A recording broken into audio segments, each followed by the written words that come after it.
Nang sinimulan ng Russia ang malawakang pananakop nito sa Ukraine, kinatatakutan nito sa buong mundo bilang pangalawang pinakamalakas na hukbong sandatahan sa mundo. Kasunod lamang ng Estados Unidos pagdating sa lakas militar. Dapat sana ay isa itong puwersang hindi mapipigilan, walang awang makina na kayang wasakin ng sinumang hahadlang dito. Pero sa Ukraine, nagkadurug-durug ang reputasyon ng Russia. Hindi lang nabigo ang makapangyarihang militar nito sa mga layunin, kundi nakaranas din ng di mailarawang kalaking kawalan. Nawasak ang pinaka-elite nilang unit, kaya napilitan ang mga napahiyang commander ng Kremlin na umasa sa mga sundalong kulang sa pagsasanay, hindi handa, at walang motibasyon para mapanatili ang kaunting kontrol sa harapan. Ganito na lang kalayo ang ibinagsak ng sinasabing pangalawang pinakamalakas na militar sa mundo. Sa buong panahon ng digmaan nito laban sa Ukraine, nakaranas ito ng hindi pa nararanasang kalaking kawalan. Isang antas na hindi nakita mula pa nung ikalawang digmaang pandigdig. Bagaman iba-iba ang pagkataya, karamihan ay sang-ayon na halos 1,300,000 sundalong Ruso ang napatay o nasugatan. Walang militar na kayang tiisin ang ganitong laki ng pagkalugi, kahit ang hukbong Ruso. Kahit pa may populasyon silang higit 143 milyon, kasama ng nakakagulat na epektibong mga kampanya sa pagre-recruit na nagbigay daan sa Kremlin na makapagdagdag ng 10,000 bagong sundalo sa kanilang hanay bawat buwan. Palaging malaki ang naging epekto ng mga nasawi at nasugatan sa lakas at estruktura ng militar. Dahil sa daan-daang libong sundalo na pinauwi sa kabaong o nagtamo ng matitinding pinsala na nagbago ng kanilang buhay at naging dahilan para hindi na sila makalaban, palaging kailangang buuin muli ng mga commander ng Russia ang kanilang mga unit. May mga brigadang paulit-ulit binago ang estruktura. Habang tumataas ang nasawi at nasugatan, napansin ng Russia na kulang sila sa impanterya para mapanatili ang operasyon sa harapan. Kaya napilitan silang gumawa ng matitinding hakbang, inilagay ang mga elite na tropa sa kanilang mga motor rifle unit. Bigla, ilan sa pinakamahusay at bihasang sundalo ng militar ng Russia ay lumalaban na sa mga atake sa harapan. Kasama rito ang Russian Airborne Forces, VDV Paratrooper, espesyal na sundalo, Spetsnaz, at Russian Marines, Naval Infantry.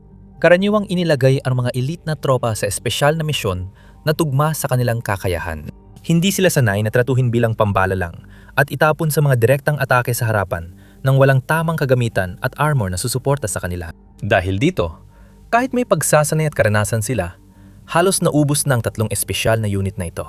Ang VDV ay matagal lang kinikilalang isa sa pinakamahusay na paratrooper forces sa mundo. Madalas itampok ang mga sundalong ito sa mga marketing material, propaganda video, at recruitment campaign ng militar ng Rusya. Bago ang digmaan sa Ukraine, maganda ang record ng kanilang tagumpay. Saan man sila mag-operate, tulad sa Chechnya, Georgia o Syria, laging nagtatagumpay ang mababagsik na paratrooper na ito sa kanilang misyon. Madalas silang ipadala sa mga abanting posisyon o likod ng kalaban para sa sorpresang atake, sakupin ang mga estratehikong target at guluhin ang supply ng kalaban na nagbibigay daan sa mas madalaking puwersa na sumunod. Ganyan din ang nangyari sa ikalawang labanan sa Grozny at nung sinakop ang South Ossetia. Kaya makatuwiran lang na sinubukang gamitin ng Russia ang VDV sa parehong paraan nung simula ng digmaan laban sa Ukraine.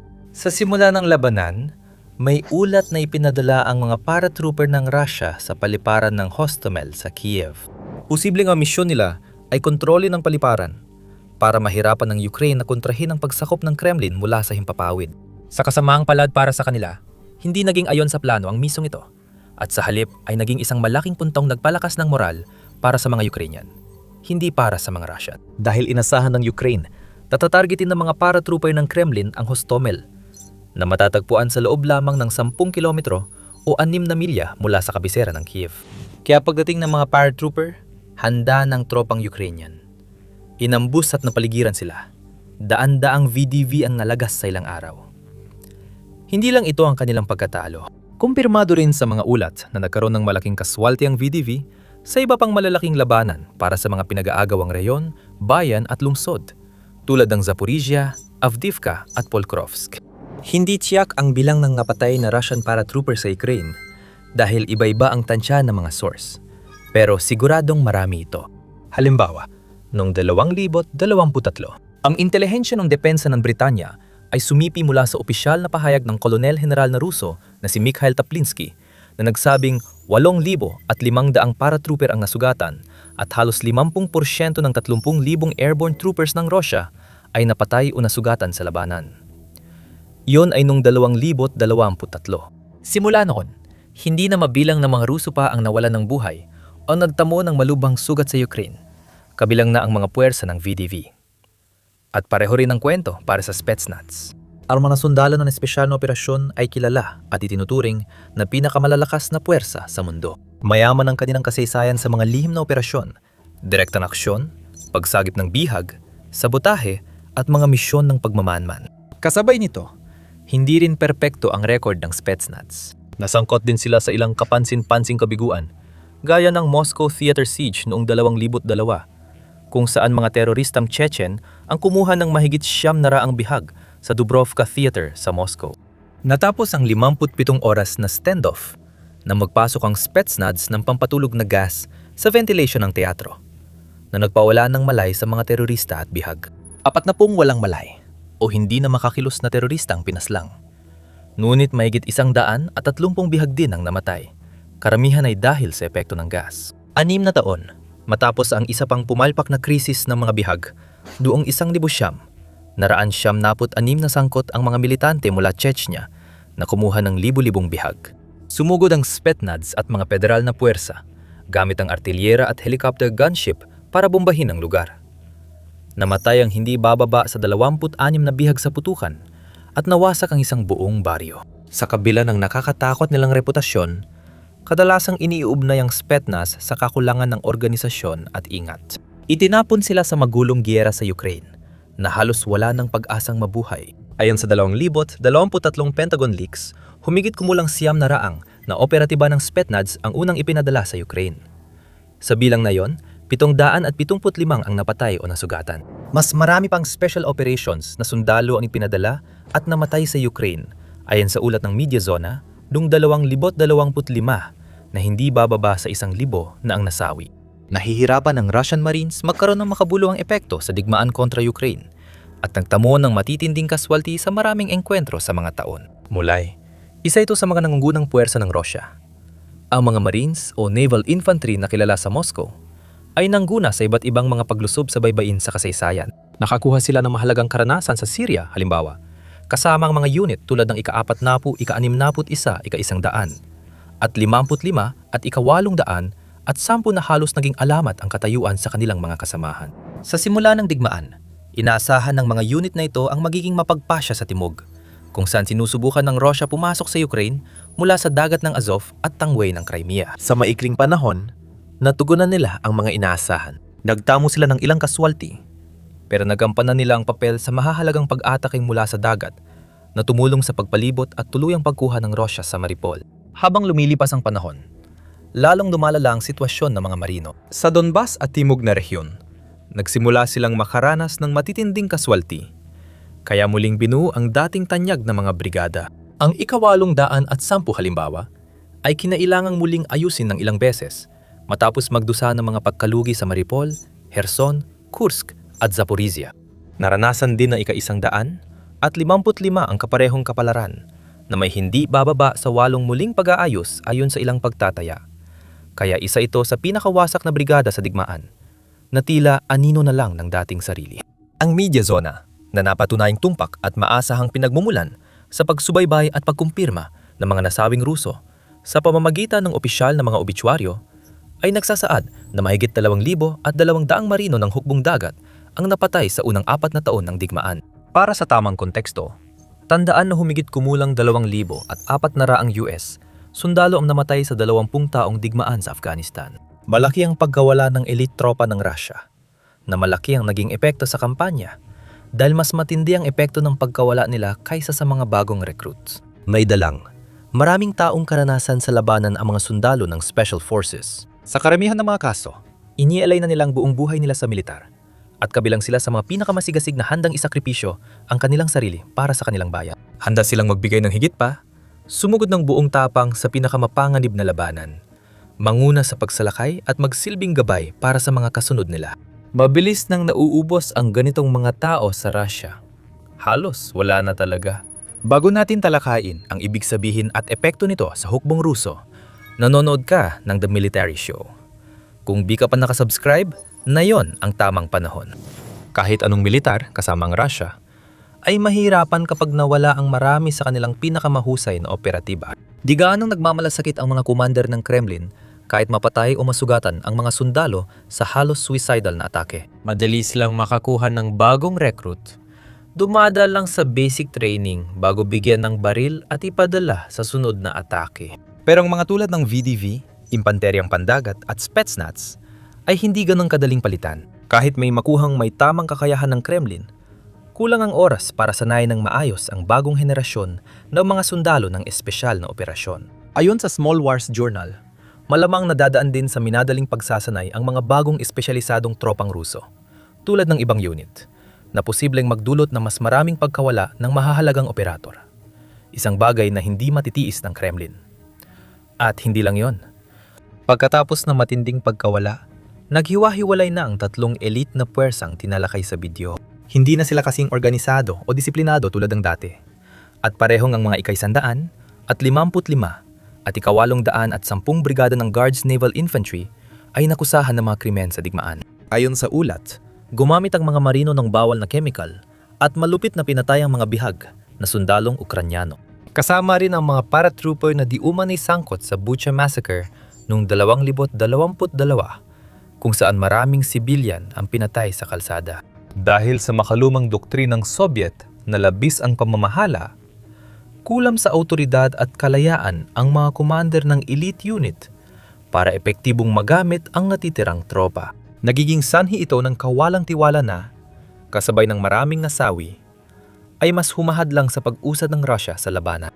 Dahil sa dami na nalagas, maaaring pilitin ng Russia na gamitin ang regular na impanterya sa espesyal na tungkulin, kahit kulang sila sa kasanayan o karanasan. Maaring minamadali ang bagong recruit sa Spetsnaz Brigade para mapunan ng bilang, habang VDV operator ay tinatapon sa direktang pagsalakay sa unahan. Sa madaling salita, lubos na magulo ang militar ng Russia at wala ng pag-asang gumanda pa ito sa lalong madaling panahon. Sa totoo lang, bukod sa elite units gaya ng Naval Infantry at Spetsnaz, hindi umaabot ang natitirang tauhan ng Russia sa kinakailangang pamantayan para manalo sa digmaang ito. Lumalala pa dahil hindi lang kulang sa pagsasanay at gamit ang mga sundalo, kundi hindi talaga sila angkop sa labanan. May ulat na nagpapadala sila ng mga may mga sakit na may taning sa buhay, putulang bahagi ng katawan, bilanggo, at minoryang etniko na naloko o tinakot para sumali sa digmaan sa frontline. Naganap din ang Rusya sa ibang mga bansa para mapunan ang kanilang hanay, kumukuha ng mga bayarang sundalo mula sa Aprika at nakiusap pa sa Hilagang Korea na magpadala rin ng mga sundalo. Dahil dito, ipinapakita ng mga estadistika ng hukbo ng Kremlin sa 2026 ay halos walang naabot na progreso sa maraming lugar ng frontline. Mabagal ang kanilang pagsulong at silang lugar ay nababawi pa ng Ukraine ng teritoryo dahil sa lumalakas nitong kontropensiba. At kapag tiningnan mo kung anong klaseng mga tao ang ipinapadala ng Kremlin para lumaban, at mas mahalaga, kung anong klaseng mga opisyal ang inilalagay nilang namumuno sa mga sundalong yon, hindi mahirap maintindihan kung bakit. Habang tumatagal ang digmaan, lalong nagiging brutal ang mga komandante ng Russia. Ngayon, daan-daang video ang kumakalat sa social media na nagpapakita ng kalupitan ng mga lalaking ito. Walang pag-aalinlangan sa pagpapahirap, pang-aabuso, pagsasamantala, at pagpatay sa mga sundalong pinamumunuan nila. May mga ikinukulong sa hawla o itinatali sa puno, habang ang iba ay kinukuryente o inaabusong sexual. May manaulat ng magkapares na sundalo na inihuhulog sa hukay at pinipilit maglaban hanggang mamatay. Maraming sundalo ang malubang nasugatan sa unahan ng labanan. Ngunit pinipilit pa ring manatili at lumaban imbes na ilikas para magpagamot o tanggalin sa serbisyo. Madalas hingin ng mga komander ang araw-araw na bayad o kunin ang bank card ng sundalo, at ang tumatanggi ay pinapahirapan o pinalurusahan, gaya ng maunang isabak sa susunod na atake. May mga video ng lalaking itinatali, binubugbog, at pinaghuhubad hanggang brief kahit sobrang lamig. Kahit ipadala silang pilay, may balyang binti at saklayang gamit, wala silang pag-asang mabuhay, maliban kung kaawaan sila ng sundalong Ukrainian at hayaang mabuhay. Ang makinarya ng digmaan ng Kremlin ay isang nakakatakot na pugad ng pagpapahirap, katiwalian, at krimen na lalo pang lumalala. Ang mga lumabas na mensahe na ipinadala sa isang website ng gobyerno ng Russia ay nagpapakita ng matinding pagkadesperado ng mga recruit ng Russia at ng kanilang mga pamilya. Sa loob ng 6 na buwan, nakatanggap ang website ng 12,000 reklamo laban sa mga commander ukol sa katiwalian at karahasan sa sariling tauhan. Sinuri ni Alexandra Arkhipava, isang mananaliksik na Ruso, ang maraming mensahe na nagdodokumento ng malalupit na taktika ng mga opisyal at napansin niyang madalas silang gumamit ng pagpapahirap para makakuha ng pera sa mga sundalo. Ayon kay Arkhipava, maraming sundalo ngayon. Karamihan ay sumali dahil sa kahirapan at para masuportahan ang pamilya. Ang napipilitang ibigay hanggang 80% ng sahod para lang mabuhay. Sa madaling salita, binibigyan ng dalawang pagpipilian ang mga bagong recruit, magbayad o mamatay. Maging ang mga komander ay nagtakda na ng sarili nilang listahan ng presyo. Kailangan ng sundalo ng $2,000 para maging drone operator at hindi na sumama sa harapang opensiba. $6,000 para magtrabaho sa likuran, mas malayo sa mga delikadong lugar. $12,000 kung gusto ng discharge dahil sa medikal na dahilan. Masaklap pa. Dahil bagsak ang ekonomiya ng Russia at ramdam ng tao ang epekto, patuloy magpapalista ang malalakas at malulusog at tatanggap ng ganitong trato, ayon kay Arkhipava. Mahirap ang kalagayan ng ekonomiya sa Russia. Lalo pang naghihirap ang mahihirap, kaya napipilit ang sumali sa digmaan. Tumataas ang mga buwis, at malaking problema na ngayon kung anong mabibili para sa hapunan. At ito ang kabayaran ng digmaan. Nakakaawa ang kalagayan ng mga bagong recruit ng Russia. Ngunit ito rin ay masamang senyales para sa buong militar ng bansa. Sa laki ng mga kawalan, korupsyon, at mababang moral, paano asa ang Kremlin na makamit ang layunin nila, lalo nang manalo sa digmaang ito? Sa ngayon, naniniwala silang ang pagsalang ng mas marami pang tao sa meat grinder ng digmaan lang ang opsyon. Ayon kay Seth Jones ng Center for Strategic and International Studies, hindi ito masasabing panalong paraan. Sa tingin ko, dito naniniwala ang mga Ruso na ito ang pinakamainam sa mga masasamang opsyon dahil may kalamangan sila sa bilang. Ang problema, syempre, ay nagdududot ito ng record na bilang ng mga kaswalti. Hindi pa ito nangyari mula ikalawang digmaang pandaigdig. Dahil sa dami ng nasawi, naubusan na ng libingan ng Rusya para sa kanilang mga patay. Samantala, napilitan ng mga autoridad na i-blur ang mga larawan ng mga sementeryong militar para itago ang malupit na katotohanan ng sitwasyon. Hindi ito pwedeng magpatuloy. Hindi ito tatagal. Alam ito ng Rusya at pinapatunayan ng mga datos. Noong unang bahagi ng 2026 iniulat na mas marami ng sundalong nawawala ang Kremlin kaysa sa nare-recruit nito.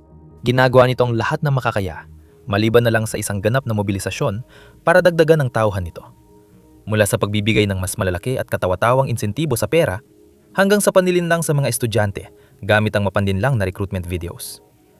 Pero hindi ito gumagana. At patuloy na lumalakas ang Ukraine na may mas mapanganib na mga drone, mas maraming long-range na mga missile, at patuloy na tumitibay ang kanilang moral habang lalo pang nagpapatibay ng kanilang mga pwesto at lumalaban sa mga Ruso sa lahat ng larangan ng labanan. Malapit na, umaasa ang mga commander ng Kiev na makapagdulot sila ng hanggang 50,000 kaswalti sa Russia kada buwan. Samantala, abala ang mga katapat nilang Ruso sa panghingikil at pagpapahirap sa sarili nilang mga tauhan, kaya wala na silang pakialam kung paano umuusad ang digmaan. Nagbabago ang balanse ng kapangyarihan at alanganin ang posisyon ng Russia. Panurin sa video kung paano pinalalakas ng Ukraine ang kalamangan nila habang sinusunog ng mga sundalo ng Kiev ang mga reyon ng Russia gamit ang mga malalimang pag-ataking drone para pausukan ang infrastruktura ng langis ng bansa. Panurin ang video na ito para makita kung paano inamin ni Vladimir Putin na hindi ayon sa plano ang nangyayari habang dumarami ang mga Ruso na nahahalata ang kanyang mga kasinungalingan. Huwag kalimutang mag-subscribe sa The Military Show para sa higit pang kaalaman, pagsusuri at mga agarang ulat sa balita na ayaw mong mapalampas.